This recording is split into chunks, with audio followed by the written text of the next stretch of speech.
ದೇಶದಲ್ಲಿ ಇಂದು ಗುರು ಗೋವಿಂದ್ ಸಿಂಗ್ ಅವರ ಪ್ರಕಾಶ ಪರ್ವವನ್ನು ಆಚರಿಸಲಾಗುತ್ತಿದೆ. ಈ ಸಂದರ್ಭದಲ್ಲಿ ರಾಷ್ಟ್ರಪತಿ ದ್ರೌಪದಿ ಮುರ್ಮು, ಉಪರಾಷ್ಟ್ರಪತಿ ಜಗದೀಪ್ ಧನಕರ್ ಹಾಗೂ ಪ್ರಧಾನಿ ನರೇಂದ್ರ ಮೋದಿ ದೇಶದ ನಾಗರಿಕರಿಗೆ ಶುಭಾಶಯ ಕೋರಿದ್ದಾರೆ. ರಾಷ್ಟ್ರಪತಿ ತಮ್ಮ ಸಂದೇಶದಲ್ಲಿ ಗುರು ಗೋವಿಂದ್ ಸಿಂಗ್ ಅವರು ಮಾನವೀಯ ಕ್ಷೇಮಕ್ಕಾಗಿ ನಿಸ್ವಾರ್ಥ ಸೇವೆ ಸಲ್ಲಿಸಿದ್ದು ಎಲ್ಲರಿಗೂ ಪ್ರೇರಣೆಯಾಗಿದೆ. ಅವರು ಸಮಾಜದಲ್ಲಿ ಸಮಾನತೆ ಮತ್ತು ನ್ಯಾಯವನ್ನು ಪ್ರತಿಪಾದಿಸಿದ್ದರು.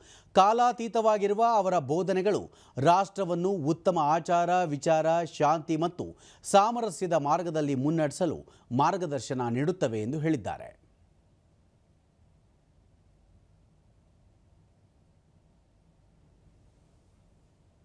ಉಪರಾಷ್ಟ್ರಪತಿ ಜಗದೀಪ್ ಧನಕರ್ ಗುರು ಗೋವಿಂದ್ ಸಿಂಗ್ ಅವರ ಧೈರ್ಯ, ಜ್ಞಾನ ಮತ್ತು ತ್ಯಾಗಕ್ಕೆ ಗೌರವ ನಮನಗಳು.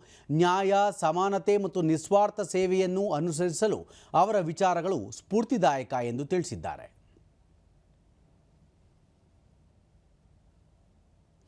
ಪ್ರಧಾನಿ ನರೇಂದ್ರ ಮೋದಿ ಗುರು ಗೋವಿಂದ್ ಸಿಂಗ್ ಅವರ ಚಿಂತನೆಗಳು ಪ್ರಗತಿಶೀಲ, ಸಮೃದ್ಧ ಮತ್ತು ಸಹಾನುಭೂತಿಯುಳ್ಳ ಸಮಾಜ ನಿರ್ಮಾಣಕ್ಕೆ ಪ್ರತಿಯೊಬ್ಬರಿಗೂ ಸ್ಫೂರ್ತಿ ನೀಡುತ್ತವೆ ಎಂದು ಹೇಳಿದ್ದಾರೆ.